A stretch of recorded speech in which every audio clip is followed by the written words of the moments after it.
أعلن وليد الركراكي مدرب منتخب المغرب قائمة أسود الأطلس استعدادا للمشاركة في بطولة كأس أفريقيا بكوت ديفوار المزمع انطلاقها في يناير كانون الثاني المقبل، ويأتي على رأس قائمة المنتخب المغربي حكيم زياش وياسين بونو وأشرف حكيمي وسفيان أمرابط، فيما تم استبعاد عبد الرزاق حمد الله مهاجم اتحاد جدة من القائمة النهائية في أبرز المفاجآت. وشهدت القائمة أيضا تواجد محمد الشيبي الظهير الأيمن لبيراميدز.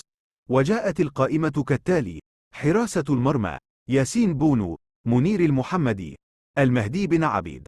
الدفاع أشرف حكيمي، محمد الشيبي، يحيي عطية الله، نصير مزراوي، نايف أكرد، رومان سيس، يونس عبد الحميد، شادي رياض، عبد الكبير عبقاري.